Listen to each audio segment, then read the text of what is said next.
بسم اللہ الرحمن الرحیم۔ السلام علیکم، میں ہوں سردار محمد ارشاد ایڈوکیٹ اور آپ میرا یوٹیوب چینل سردار ارشاد آفیشیل دیکھ رہے ہیں۔ امید ہے آپ سب لوگ خیریت سے ہوں گے۔ کیا توہین رسالت یا گستاخی کا الزام لگانے سے پہلے ہمیں یہ دیکھنا ہے کہ یہ الزام کس نے لگایا ہے؟ یہ والی جو بات ہے یہ توہین رسالت کے زمرے میں آتی ہے اور یہ والی بات توہین رسالت کے زمرے میں نہیں آتی۔ یہ فیصلہ کون کرے گا؟ کیا یہ فیصلہ ایک مسلک دین اسلام کا ایک مسلک کرے گا، ایک خاص گروہ یہ فیصلہ کرے گا کہ ان کی جب مرضی ہوگی جس پہ مرضی ہوگی الزام لگا دیں گے اور جس کی مرضی ہوگی کہیں گے یہ بات توہین رسالت کے زمرے میں نہیں آتی؟ حیرت والی بات یہ ہے کہ اس کا فیصلہ جو ہے وہ شخصیت کو دیکھ کے کیا جاتا ہے اور اس کا فیصلہ ان الفاظ یا معاملات کو دیکھ کے نہیں کیا جاتا۔ ایک ہی قسم کے الفاظ جو ہیں وہ اگر ایک شخص ادا کرتا ہے تو توہین رسالت کا مرتکب ہوتا ہے، اس سے ہزاروں گنا زیادہ، کروڑوں گنا زیادہ سخت الفاظ ادا اگر کوئی کر دے، بہتان بھی جھوٹی بات بھی منسوب کر دے نبی پاک علیہ الصلوۃ والسلام کی طرف، تو بھی وہ گستاخی کا مرتکب نہیں ہوتا، کیونکہ وہ بہت بڑا بزرگ ہے، کیونکہ روحانی طور پہ اس کو ہم نے بہت بڑا بزرگ ڈکلیئر کیا ہوا ہے۔ مجھے اس بات پہ بڑی حیرت ہے۔ کسوٹی ایک ہونی چاہیے، معیار ایک ہونا چاہیے۔ اگر ایک بات ایک شخص کرتا ہے وہ غلط ہے تو وہی بات دوسرا شخص کرے گا تو وہ صحیح کیسے ہو سکتا ہے؟ یہ کیسا پیمانہ ہے؟ یہ میں نے تو آج تک نہیں دیکھا۔ قانون کا میں طالب علم ہوں، فوجداری وکالت میری ہے، میں نے آج تک عدالت میں ایسا نہیں دیکھا کہ یہ قتل تو ہو گیا ہے لیکن چونکہ یہ قتل اے نے کیا ہے لہٰذا یہ قتل نہیں ہے، یہ اس کے اوپر پھانسی کی سزا نہیں ہو سکتی، اس کو بری کر دینا چاہیے۔ یہی جرم اگر بی کرے گا تو پھر پھانسی کی سزا ہوگی۔ یہ تو بالکل بڑی سمجھ سے باہر بات ہے۔ ہمارے مذہب اسلام میں ایک بنیادی قاعدہ، بنیادی اصول نبی پاک علیہ الصلوۃ والسلام کی حیات طیبہ سے ہمیں ملتا ہے، اور آپ صلی اللہ علیہ وآلہ وسلم نے اس بارے میں بالکل طے فرما دیا ہے کہ سزا نافذ کرنے کے لیے کسی شخص یا اس کے قبیلے کو نہیں دیکھا جائے گا۔ فاطمہ نامی ایک خاتون نے جو امیر قبیلے سے تعلق تھا، بااثر قبیلے سے جس کا تعلق تھا، اس نے جب اس کے اوپر جب چوری کا الزام لگا تو اس پہ نبی پاک علیہ الصلوۃ والسلام نے کیا فرمایا سب کو پتہ ہے۔ آپ صلی اللہ علیہ وآلہ وسلم نے اس موقع پر ناراضگی کا اظہار فرمایا جب سفارش کی گئی کہ چھوڑ دیا جائے، اس کے ساتھ نرمی کا رویہ اختیار کیا جائے، تو آپ صلی اللہ علیہ وآلہ وسلم نے سخت ناراضگی کا اظہار فرماتے ہوئے اس وقت یہ الفاظ ادا فرمائے کہ جس کا مفہوم یہ ہے، نبی پاک علیہ الصلوۃ والسلام نے فرمایا کہ اگر میری بیٹی فاطمہ بھی چوری کرتی تو اس کو بھی یہی سزا ملتی۔ تو ہمیں ہمارے لیے تو ایک بات طے کر دی گئی، ایک کسوٹی، ایک معیار مقرر کر دیا گیا، لیکن افسوس ہے یہ ہے کہ ہم نے اپنے معیارات بنائے ہوئے ہیں۔ چونکہ انجینئر محمد علی مرزا صاحب کے اوپر گستاخی کا الزام لگا ہے، اس سے گستاخی سرزد ہو گئی ہے اور اس کے اوپر 295C کا جو FIR درج ہوئی ہے اس کے اوپر ہمارے علماء کرام اس بات پہ بضد ہیں کہ اس کے اوپر انہیں سزا ہونی چاہیے۔ لہٰذا اسی کانٹیکسٹ میں میں نے ایک حوالہ پیش کیا تھا، ایک ریفرنس پیش کیا تھا۔ میرا آج بھی وہ چیلنج ہے، میرا چیلنج آج بھی موجود ہے۔ اگر انجینئر صاحب کے الفاظ گستاخی میں شمار ہوتے ہیں اور اس سے توہین رسالت سرزد ہو رہی ہے تو وہ الفاظ جو ہمارے ایک بزرگ جو ہے جناب سید عثمان بن علی حجویری المعروف داتا صاحب نے جو اپنی کتاب میں الفاظ درج کیے ہیں، جو واقعہ منسوب کیا ہے، اور اگرچہ کہ وہ جھوٹا واقعہ ہے، بالکل سرے سے اس کی کہیں سے کوئی سند موجود نہیں ہے، میں تمام اس کے حوالے اس کے میں پیش کر دیے ہیں، ابھی تک وہ چیلنج میرا موجود ہے۔ اگر یہ گستاخی ہے تو پھر وہ گستاخی کیوں نہیں ہے، اس کے اوپر ایکشن کیوں نہیں ہے؟ تو اس سلسلے میں میں چاہتا ہوں کہ میں نے وہ جو ویڈیو اس سلسلے میں ریکارڈ کی تھی میں اس کو یہاں دوبارہ اپلوڈ کر رہا ہوں اس چینل کے اوپر، کیونکہ وہ دوسرے چینل پہ کی تھی، یہاں بھی میں اس کو اپلوڈ کر رہا ہوں، اور میں چاہتا ہوں کہ آپ لوگ اس ویڈیو کو دیکھیں، اس کو ویڈیو کو آگے سپریڈ کریں تاکہ یہ بات دوسرے لوگوں تک بھی پہنچے۔ اور میرا یہ چیلنج ابھی تک فیلڈ میں ہے کہ بھائی اگر یہ انجینئر صاحب کے الفاظ گستاخی ہیں تو یہ والے الفاظ جو کہ کروڑوں گنا زیادہ خطرناک ہیں، اور ایک جھوٹا واقعہ منسوب کیا گیا نبی علیہ الصلوۃ والسلام کے بارے میں جو کہ مستشرقین دشمنان اسلام نے کہانیاں گھڑیاں جھوٹی، ان کہانیوں کو سچ سمجھ کے اس میں بیان کر دیا گیا، اس طرف اشارہ کیا گیا۔ اگر انجینئر صاحب کے الفاظ جو کہ ان کے اپنے نہیں ہیں، ان کی اپنی خدا نخواستہ رائے نہیں ہے، ہرگز نہیں ہے، کسی مذہب کے بارے میں کہا کہ اس مذہب کے ماننے والے یہ عقیدہ رکھتے ہیں تو یہ کہنا بھی توہین رسالت کے زمرے میں آتا ہے۔ تو یہ جو الفاظ ڈائریکٹ اس ہمارے جو بزرگ ہیں محترم داتا صاحب، انہوں نے رحمت اللہ علیہ، انہوں نے جو الفاظ جو ہے منسوب کیے, جو واقعہ منسوب کیا جو کہ جھوٹا ہے, کذب بیانی ہے, بہتان ہے, بہت بڑا بہتان ہے, تو وہ تو کئی حوالوں سے جو ہے اس ذیل میں آتا ہے. وہ تو نہ صرف توہین رسالت ہے, 295C بھی لگتی ہے, اس میں تو بہت سی سیکشن PPC کی اور بھی لگتے ہیں, بہتان بھی ہے, جھوٹ بھی ہے. لیکن ادھر خاموش ہیں ہمارے علماء اکرام, اور ادھر جو ہے وہ لفٹ لے کے پیچھے پڑے ہوئے ہیں. تو لہٰذا میں وہ جو ویڈیو ہے اپنی وہ دوبارہ اس چینل پہ بھی ساتھ میں اٹیچ کر رہا ہوں, اس کو دیکھیں اور فیصلہ میں آپ پر علماء اکرام پہ چھوڑتا ہوں. آج کا ٹاپک انتہائی اہم اور سینسٹیو ہے, اور میری خواہش تو یہ تھی کہ میں اس ٹاپک پہ بات نہ کروں, لیکن اب مجبوراً مجھے اس موضوع پہ لب کشائی کرنے کی جسارت کرنا پڑ رہی ہے. اس کی وجوہات میں آگے جا کے بیان کرتا ہوں, لیکن اس سے پہلے میری آپ سے ریکویسٹ ہے کہ آپ میرے چینل کو سبسکرائب کریں, ویڈیو کو لائک اور شیئر کریں, اور ویڈیو پہ کمنٹ بھی ضرور کیا کریں. انجینئر محمد علی مرزا صاحب کے اوپر لگنے والا جو ایک بالکل بے بنیاد اور جھوٹا الزام جو ہے کہ انہوں نے نبی پاک علیہ الصلوۃ والسلام کی توہین کی ہے, توہین رسالت کے مرتکب ہوئے ہیں. البتہ کچھ الفاظ جو ادا کیے ہیں ان کے بارے میں کوئی توجہ تو دلائی جا سکتی تھی کہ ان الفاظ کو اس طرح نہیں, اس طرح ادا کیا جانا چاہیے تھا, جیسے کہ غامدی صاحب نے اس جانب اشارہ کیا ہے, وہ تو ایک علیحدہ بات ہے. لیکن سیدھا اٹھ کے ایک بہت بڑا الزام لگا دینا ایک ایسے شخص کے اوپر جس کا نعرہ ہی یہ ہے کہ میرے نبی صاحب ہے ہی کوئی نہیں, اور سارے زمانے سے جس کی لڑائی اسی بات پہ ہے کہ لوگوں نے نبی پاک علیہ الصلوۃ والسلام کے مقابلے میں جو ہے بابے کھڑے کیے ہوئے ہیں, اور وہ مقام جو نبی پاک علیہ الصلوۃ والسلام کا بارکاہ ہے, جو نبی پاک علیہ الصلوۃ والسلام کے ساتھ جو فضائل و مناقب وابستہ ہیں, ان کو مختلف بابوں کے ساتھ منسوب کر کے ان کا مرتبہ اور مقام اس طرح بلند کیا گیا کہ وہ نبی علیہ الصلوۃ والسلام کے مقابلے میں لا کھڑا کیا گیا, اور اس طرح کے معاملات کیے گئے. جس بندے کا پورا مقدمہ ہی یہ ہو, اس کے اوپر ہی اٹھ کے توہین رسالت کا الزام لگا دینا, جو نبی پاک علیہ الصلوۃ والسلام کے اوپر درود پڑھ کر اپنی بات کا آغاز کرتے ہیں, اور نبی علیہ الصلوۃ والسلام کے اوپر درود پڑھ کے اپنی بات کا اختتام کرتے ہیں. تو بہرحال چونکہ بڑا سینسٹیو موضوع ہے, اور میری بڑی بھرپور کوشش رہی بار بار کہ مجھے اس موضوع پہ بات نہ کرنا پڑے, اور اسی لیے میں بار بار اشارتاً, کنایتاً اور کچھ وضاحت سے, صراحت سے بھی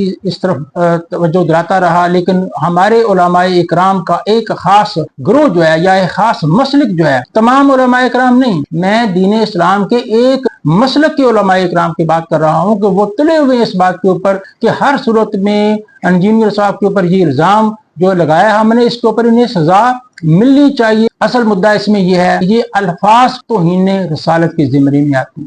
ہم اس کو کچھ اصول و ضوابط کے اوپر اس سارے معاملے کو پرکھیں گے. اس الزام کے لیے جو اصول کھڑا کیا گیا ہے, اس اصول پہ اب تمام چیزوں کو پرکھا جائے گا. اگر یہ الفاظ توہین رسالت کے زمرے میں آتے ہیں, تو اب ہم جائزہ لیں گے کہ یہ الفاظ, اس طرح کے الفاظ, اس سے کہیں زیادہ, ہزارہ گنا زیادہ, کروڑوں گنا زیادہ, اس سے زیادہ مہلک قسم کے الفاظ ڈائریکٹ نبی پاک علیہ الصلوۃ والسلام کے بارے میں کہے گئے ہیں, تو کیا وہ توہین رسالت کے زمرے میں نہیں آتے ہیں؟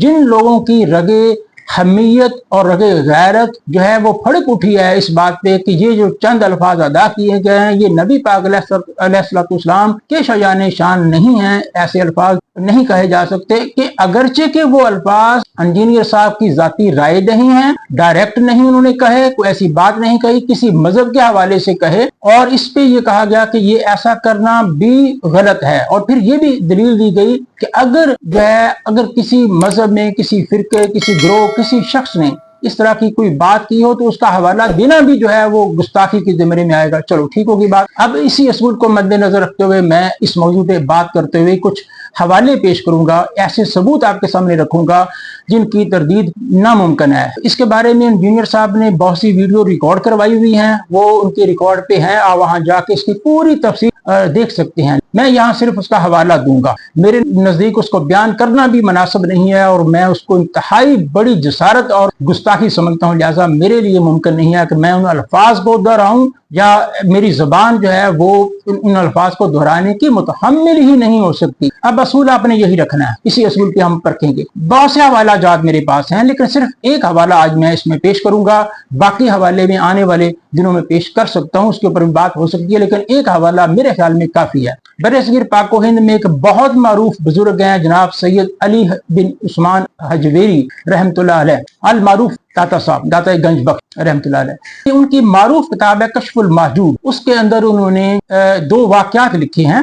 ایک वाक़या हजरत दाऊद अलैहिस्सलाम के बारे में है, एक बात है, और एक नबी पाक अलैहिस्सलाम के बारे में उन्होंने एक बात मंसूब की है। उस बारे में उलमा से मेरी बात हुई। उलमाए इकराम जो है, इस मसलक के उलमा की बात मैं कर रहा हूँ, इस मसलक के उलमा इसको ना सिर्फ इस इबारत को तस्लीम करते हैं, इसको दुरुस्त मानते हैं, इसका दफा करते हैं, और इसमें वो उनका ये कहना है इसमें किसी किस्म की कोई गुस्ताखी का पहलू नहीं है, बिल्कुल भी। अब ये फैसला मैं आप पे छोड़ देता हूँ, और दीन इस्लाम के उलमाए इकराम जो है उन पे मैं छोड़ देता हूँ कि इसका फैसला वो खुद करें। मैं आपके सामने फैक्ट्स रख देता हूँ, और उन फैक्ट्स को के ऊपर फैसला आप लोग खुद करें। मैंने इसके ऊपर अपनी बसात के मुताबिक तहकीक की है, उलमाए इकराम से राब्ता किया है। इस सिलसिले में मैंने देवबंदी मसलक के उलमा और बरेलवी मसलक के उलमा की राय जानने की कोशिश की है, उनसे इस बारे में राय ली है। उसके बाद मैं इसके ऊपर बात कर रहा हूँ। अब सबसे पहले तो उस इबारत का मैं हवाला दूंगा। मैं वो इबारत आपसे शेयर नहीं कर सकता, वो उनकी किताब कश्फुल महजूब में लिखी हुई है। शुक्र और सहव का जो मसला बयान उन्होंने किया उस चैप्टर में जाकर उसको आप देख सकते हैं। मजीद उसको तसल्ली के लिए आपको अगर उसका हवाला चाहिए तो इंजीनियर साहब की इसके ऊपर बेशुमार वीडियोस हैं, ये आपको मिल जाएगा। इससे पहले मैं ये भी वजाहत कर दूं, अगर ये उलमाए इकराम ये इस बात को तस्लीम ना भी करते, उन्होंने तो तस्लीम किया कि इबारत मौजूद है, इसका उन्होंने दफा किया और कहा यह दुरुस्त है, लेकिन अगर वो ये तस्लीम ना भी करते, इसको ये भी कह दें ये इल्हाकी इबारत है, तो भी इससे मसला हल नहीं हो सकता। अगर इल्हाकी इबारत है तो आपकी रगे हमीयत फड़की क्यों नहीं, आपकी रगे गैरत क्यों नहीं फड़की, आपका इश्क रसूल किधर चला गया जब आपने ये किताबों में मौजूद है इस किस्म की तौहीन अमेज गुस्ताखाना इबारत, बिल्कुल झूठा वाकया, ऐसा कोई वाकया। इसके ऊपर मैं अभी आता हूँ। गुस्ताखाना इबारत मौजूद है तो आपने उसके ऊपर क्यों एहतजाज नहीं किया, उस पब्लिशर के खिलाफ क्यों नहीं कार्रवाई की, उसके खिलाफ 295C का मुकदमा क्यों दर्ज नहीं करवाया, ये कह के भाई इस बुनियाद के ऊपर किस मौकफ के तहत कि भाई ये जो बुजुर्ग हैं अली सैयद अली बिन उस्मान अली हजवेरी अल मारूफ दाता साहब, उन्होंने तो ये ऐसी कोई इबारत वो लिख ही नहीं सकते, ऐसा कोई वाकया वो लिख ही नहीं सकते। ये बाद में इल्हाकी इबारत है, इसको फौरन निकाला जाए। आप पढ़ते रहे, पढ़ाते रहे, इस पे खामोश रहे, यही सबसे बड़ा जुर्म है। जबकि दूसरी तरफ आपका ये कहना है कि भाई इंजीनियर ने ये चंद अल्फाज अदा कर दिए तो इस पे हम खामोश रहेंगे तो हम भी तौहीन रसालत के मुर्तकिब होंगे, हमारी गैरत गवारा ही नहीं कर। इधर आपकी गैरत क्यों गवारा कर रही है अगर वो इलाकी इबारत भी हो तो, जबकि ऐसा नहीं है, आपने ऑन किया। इस सिलसिले में बरेलवी मसलक के एक बहुत बड़े आलिम दीन जिन्होंने को 40-45-42 साल कबल दरसे निजामी किया है और उसके बाद मसलसल वो दरसो तदरीस के साथ वाबस्ता है, इसी काम से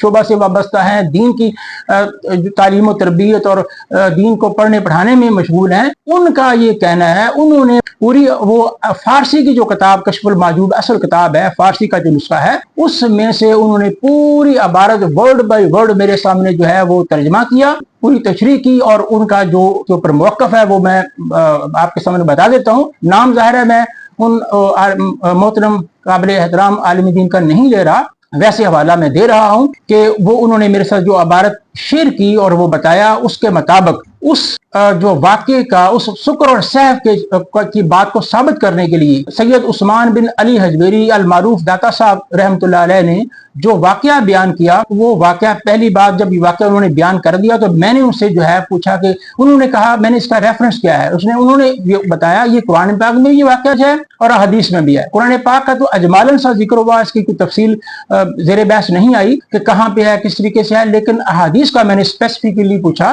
कि अहादीस में ये वाक़या कैसे रिपोर्ट हुआ है, तो उन्होंने उस हदीस का भी बताया।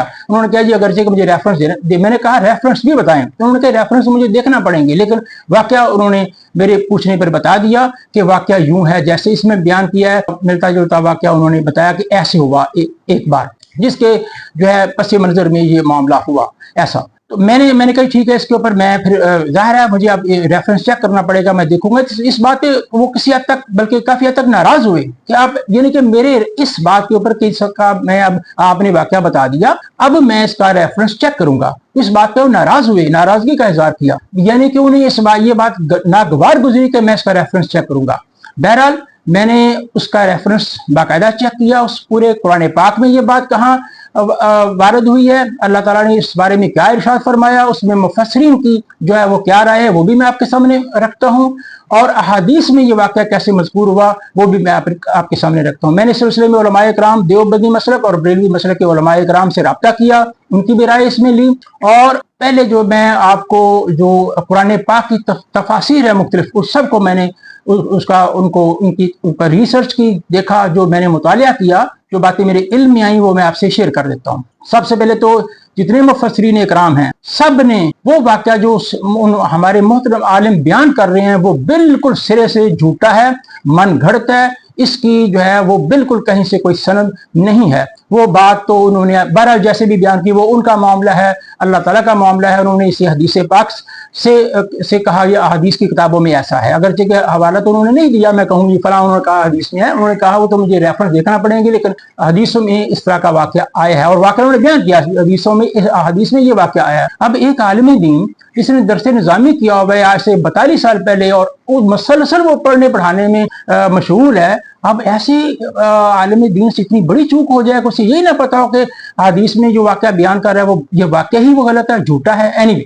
सबसे पहले मैं मुफस्सिरीन इकराम की राय आपके सामने रखता हूँ। मैं इस सिलसिले में हजरत पीर करम अली शाह अल अज़हरी जो है रहमतुल्लाह अलैह, उनकी तफसीर, मौलाना मदूदी साहब रहमतुल्लाह अलैह उनकी तफसीर, हाफिज इब्न कसीर रहमतुल्लाह अलैह उनकी तफसीर, और इस असर के बहुत बड़े आलिम जनाब हजरत मुफ्ती तकी उस्मानी साहब जो है उनकी तफसीर, इन तमाम तफासिर को मैंने देखा है। इन तमाम की मुतफिका राय ऑलमोस्ट सेम है। मौलाना मदूदी साहब ने कमाल इसमें बड़ी जबरदस्त तरीके से बहुत उम्दा तशरीह की है, और इन सब का एक ही मौक़िफ़ है, वो उस मौक़िफ़ के मुताबिक, और ये मेरे पास मुकम्मल सबूत मौजूद है, तहरीरी फॉर्म में मौजूद है, डॉक्यूमेंट्री प्रूफ मेरे पास मौजूद है, तफासिर जो है मैं हवाला दे रहा हूँ, तफासिर में जाके आप ऑनलाइन चेक कर सकते हैं। आप अगर हार्ड फॉर्म में आपके पास ये तफासिर मौजूद है, वहां से रेफरेंस चेक कर सकते हैं, ये बिल्कुल इसी तरह रेफरेंस मौजूद है। इन तमाम मुफस्सिरीन का इजमा है इस बात के ऊपर कि वो वाक़या जो मोहतरम हमारे आलम ने बयान किया कि जी, यानी कि उसका,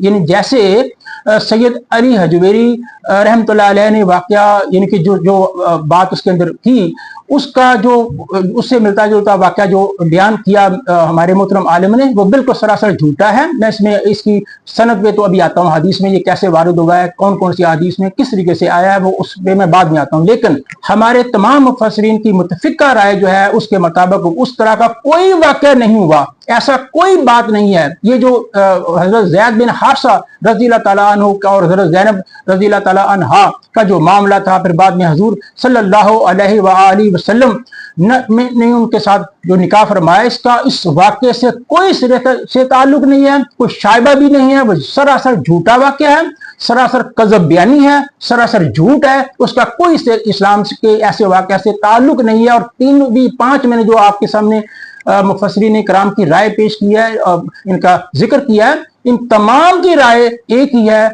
कि वो बिल्कुल मुख्तलिफ बात है। उसका वही जो इस वक्त इजमाई उम्मत है, जो तमाम उम्मत के हमारे अहले सुन्नत के तमाम मुफस्सिरीन मुहद्दिसीन की जो राय है वही राय है, उसका उस तरह का, उसके मुताबिक इस तरह का कोई वाक़या सिरे से नहीं है, ऐसी कोई बात ही नहीं है। उसका तो पस मंजर ही और है, उसमें तो हिकमत ही अल्लाह ताला की और है, उस हिकमत के मुताबिक वो सारा मामला हुआ था, उसका ऐसी कोई बात नहीं। मैं उसका एक सिर्फ हजरत पीर करम अली शाह अल अज़हरी का जो खुलासा है, और की सारी बहस के बाद उन्होंने एक सत्र में एक बात बयान फरमाई है, मैं सिर्फ वो पढ़ देता हूँ, जिससे आपको सारी मन गर्द और झूठी कहानी जो है वो बातिल हो जाएगी, इसका रद्द हो जाएगा। हजरत पीर करम अली शाह अल अज़हरी जो है बेरा शरीफ वाले सब जानते हैं, उनके बारे में बताने की जरूरत नहीं है, तारफ के मोहताज नहीं है, बहुत बड़ी इल्मी शख्सियत है। उन्होंने जो है इसके बारे में क्या इरशाद फरमाया वो मैं थोड़ा सा शेर आपसे एक लाइन कर देता हूँ, बाकी सारी बात मैंने आपको वैसे ही बता दी है। निचोड़ उनका ये है, पूरी तफसील मेरे पास मौजूद है। पीर करम अली शाह अल अज़हरी रहमतुल्लाह अलैह ने पूरी वाज़ेह करने के बाद, ये ऐसा क्यों हुआ, पूरी तफसील लिखने के बाद एक जो लाइनर है जो पूरे मन घड़त वाक़े को रद्द करती है, झूठी कज़ब बयानी को रद्द करती है, वो मैं पढ़ देता हूँ। उन्होंने फरमाया, नबी सल्लल्लाहु अलैहि वसल्लम ने किसी जाती ख्वाहिश से ऐसा नहीं किया, बल्कि अल्लाह के हुक्म की तामीर के लिए किया। बस इससे ज्यादा मैं बात इस पे करना मुनासिब नहीं समझता। उन्होंने पूरी तफसील लिखी हुई, और यही बात मौलाना मदूदी रहमतुल्लाह अलैह, अल्लाह ताला उन्हें गरीक रहमत फरमाए, उन्होंने की। और यही बात तमाम मुफस्सिरीन ने कि ये तो इस वाक़े की कुरान पाक के जिक्र है, वो मैंने आपके सामने बयान कर दिया। हदीस की तरफ आ जाते हैं। मेरी तहकीक के मुताबिक उलमाए किराम से जो मैंने राय ली और जो भी इसमें मैंने तहकीक की, उसके मुताबिक किसी जो तमाम हमारी हदीस की बड़ी किताबें हैं, सही हदीस हैं, किसी में इस वाक़े का ये जो बता रहे हैं उनमें सही मुस्लिम, सही बुखारी में ये वाक़या मनकूल है, लेकिन इस तरह हरगिज़ भी नहीं, सवाल ही पैदा नहीं होता। वो तो बिल्कुल मुख्तलिफ अंदाज में है। ये वाला वाक़या जो उन्होंने बयान किया, जो वो मोहतरम आलम बयान कर रहे थे, जो मैं यहाँ पे बयान नहीं कर सकता, मैं बयान नहीं करूंगा, लेकिन जो तकरीबन वही है ऑलमोस्ट उसी की तशरीह है जो सैयद अली उस्मान बिन अली हजवेरी जो है उन्होंने अपनी किताब में इस तरफ इशारा किया है। ऐसा वाक़या बिल्कुल किसी सही हदीस की किताब में कहीं मनकूल नहीं है। अलबत्ता ये तारीखी रवायात है, मन घड़त, वो मुस्तशरिकीन जो हैं उनकी तरफ से या इस तरह दुश्मनान इस्लाम की तरफ से फैलाई गई, और कुछ अहादीस में इस तरह का वाक़या इससे मिलता जुलता जरूर रिपोर्ट हुआ है, लेकिन उसके बारे में मुहक्किकीन क्या कहते हैं। अब हमने ये नहीं देखना, हदीस तो बेशुमार है जो मौजू है, क्या मौजू हदीस के ऊपर हम हुक्म लगा देंगे, मौजू हदीस को बुनियाद बना लेंगे। और इसके बारे में मुहक्किकीन ने क्या फरमाया, ये सारी की सारी जो चंद रवायात हैं जिनमें ये इस तरह का वाक़या रिपोर्ट हुआ, वो सारी की सारी रवायात उनमें या तो वो बिल्कुल मौजू और बातिल हैं या परले दर्जे की ज़ईफ़ तरीन रवायात हैं, यानी कि मौजू और बातिल रवायात हैं। उसके बारे में मुहक्किकीन का ये राय है मुहद्दिसीन की कि ये बिल्कुल बातिल रवायात है, ये कोई सही रवायत इसमें नहीं है। सवाल ही पैदा नहीं होता, किसी सही रवायत में ऐसा कोई वाक़या बयान नहीं हुआ। और हमारे उलमा इधर क्या फरमा रहे हैं वो मैंने आपको बता दिया। ये उलमा की इल्मी लेवल है, ऐसे उलमा का जिनकी उम्र बीत गई है पढ़ने पढ़ाने में, उनका हाल ये है। वजह क्या है? वजह मैं बताता हूँ आपको। ऐसा क्यों होता है कि अपना बाबा, वही बात जो इंजीनियर साहब अक्सर कहा करते हैं, जिसकी असल दुख और तकलीफ इस वक्त लोगों को है, अपना बाबा बचाने के लिए कुछ भी कर सकते हैं। कुरान पाक की भी जो मन मानी तावील और तशरीह कर लेंगे और अहादीस की भी मन मानी तावील और तशरीह कर लेंगे और साबित कर देंगे कि कोई बाबे ने कह दिया। भाई बाबा गलती नहीं कर सकता, बाबा इंसान नहीं है, बाबे पे खुदा न खास्ता कोई वही नाजिल होती है कि बाबे ने जो कह दिया वो दुरुस्त है। भाई बाबा जी बड़े काबिल एहतराम है, बड़ा उनका मकाम और मर्तबा है, किसी भी बुजुर्ग का काबिल एहतराम है, लेकिन उससे गलती भी हो सकती है।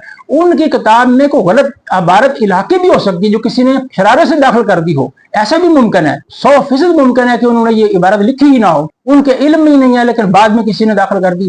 लेकिन हमारा मसला क्या है? हमारा मसला ये है कि हम अपने बुजुर्गों के बारे में कोई ये तस्वर ही नहीं कर सकते कि वो गलती कर सकते हैं या उन्होंने गलती की है या उनके बारे में किसी ने गलती कर दी है। ये भी उनकी शान में एक किस्म की, क्योंकि उनके बारे में जो तस्वर हमने कायम किया हुआ है उस तस्वर के ऊपर जद पड़ती है कि उनके बारे में हम बहुत कुछ क्लेम किया हुआ है कि उनको पता नहीं क्या कुछ अल्लाह ताला ने ताकतें अता फरमाई हैं, तो लिहाजा वो जो फैज है, वो रूहानी मामलात हैं, उसके ऊपर उस तस्वुर पे जद पड़ेगी, जिसकी बिना पे हम उनकी उन इबारतों का दफा करते चले आ रहे हैं। और ये बहुत बड़ी मैंने चैलेंज दिया है उलमा को, साबित करें, लाएं किस हदीस की किताब में है और सही रवायत है तो लाएं, सामने लाएं। ऐसी कोई रवायत मौजूद नहीं है, ये बिल्कुल बातिल रवायात हैं, झूठी रवायात हैं। और अगर खुदा न खास्ता ऐसी कोई रवायत होती भी तो इनके अपने अकीदे के मुताबिक और अपने दावे के मुताबिक कि ऐसी रवायत को बयान करना भी तौहीन है, ऐसी रवायत बयान भी नहीं की जा सकती। तो फिर बाबा जी ने इतनी बड़ी बात कर दी तो आप उसके ऊपर उसकी तावील कर रहे हैं। इधर इंजीनियर साहब ने किसी मजहब के हवाले से बात की है और उसके ऊपर डट लेके पड़े हुए हैं।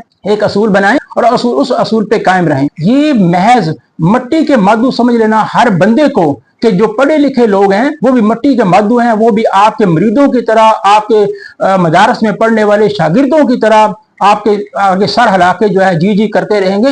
ये तवक्को रखना पढ़े लिखे लोगों से ये अबस और बेकार है। ऐसी बातें करना बिल्कुल फजूल बात है। और बहरहाल अगर तो झगड़ा अल्फाज का है कि नबी पाक अलैहिस्सलाम की शान ऐसी है कि उनके बारे में ऐसी बात नहीं की जा सकती, तो जो वाकया हजरत सैयद उस्मान बिन अली हजवेरी रहमतुल्लाह अलैह ने लिखा है, इससे बड़ी सरीह गुस्ताखी हो ही नहीं सकती। तो सबसे पहले तो 295C जो है उन पे लगाएं, उस पब्लिशर पे लगाएं, उन तमाम लोगों पे लगाएं जो आज तक किताब को पढ़ते रहे हैं और इसका दफा करते रहे हैं। और इस जद में हमारे मोहतरम वो जो आलिम है वो भी आएंगे, उनके ऊपर 295C लगेगी, क्योंकि उन्होंने उसका पूरा दफा किया। साहब और शुक्र का को साबित करने के लिए वो उसको लगे रहे कि नहीं जी साहब है शुक्र है। मेरी तो ये बहस नहीं है, साहब क्या है शुक्र क्या है, मुझे इससे कोई गर्ज नहीं है, ना मेरा ये फील्ड है। نہ اسے اگر وہ آپ نے صاحب و شکر ثابت کرنا ہے تو 50,000 اور مسائل ہیں. آپ نے سیدھا نبی علیہ الصلوۃ والسلام کے جا کے اگزامپل دینی ہے، وہ بھی جھوٹی، وہ بھی من گھڑت، وہ بھی 100% جو ہے وہ بالکل رتب و یابس جو ہے، جو جس کا کوئی وجود ہی نہیں ہے، جو من گھڑت اگزامپل ہے، وہ آپ اٹھا کے پیش کر رہے ہیں. اس سے بڑی کیا توہین ہو سکتی ہے؟ تو مسئلہ توہین کا تو ہے ہی نہیں. توہین رسالت الفاظ کا مسئلہ نہیں ہے، مسئلہ شخصیت کا ہے. اگر انجینئر صاحب جو ہے ان کے مسلک کے ہوتے تو یہی بات کہہ دیتے تو کبھی سوال ہی پیدا نہیں ہوتا کہ اس پہ کوئی جو ہے وہ انگلی اٹھتی. کوئی انگلی نہیں اٹھنی تھی. مسئلہ یہ ہے کہ انجینئر صاحب ان کے 100% خلاف ہیں، اور ان کی دکانداریاں جو ہیں ان کے اوپر ظاہر ہے زد پڑی ہے، اس کے اوپر لوگ سوال اٹھانا شروع ہو گئے ہیں. اب سوائے ان کے مدارس کے جو ہے شاگردوں کے، یا عوام الناس جن کا کوئی اپنا ذاتی علم نہیں ہے، جن کی کوئی اسٹڈی دین کی نہیں ہے، جنہوں نے قرآن پاک کو نہیں پڑھا ہوا، جنہوں نے دین کو پڑھا ہی نہیں ہوا، وہ تو ٹھیک ہے، ان کی تو مجبوری ہے، وہ انہیں کوئی امام سمجھتے ہیں، انہیں کوئی اپنا آقا و مولا سمجھتے ہیں. تو لہٰذا وہ ان لوگوں کو چھوڑ کے جو پڑھا لکھا طبقہ ہے وہ گھاس نہیں کھاتا، وہ مٹی کے مادو نہیں ہے کہ آپ کی ہر بات کو جو ہے سر تسلیم خم کر لیں گے. تو لہٰذا میری ریکویسٹ ہے کہ آپ اس معاملے کو اس طرف نہ لے کے جائیں، ورنہ آپ کہاں کہاں صفائیاں دیتے پھریں گے. آپ کے تو بڑوں نے بہت کچھ کہا ہوا ہے. یہ تو میں نے ایک اگزامپل دی ہے، اور بھی کئی اگزامپلز ہیں. تو لہٰذا اس کو معاملے کو ٹھنڈا کریں، اس بات کو اس طرف نہ لے کے جائیں. یہ میں اسی کے ساتھ اپنی بات ختم کروں گا. آپ سے اجازت چاہوں گا. اپنا بہت سا خیال رکھیے گا. اس ویڈیو کو اگر آپ کو پسند آئی تو دوسروں کے ساتھ شیئر ضرور کیجیے گا. انشاءاللہ دوبارہ ملاقات ہوگی. السلام علیکم.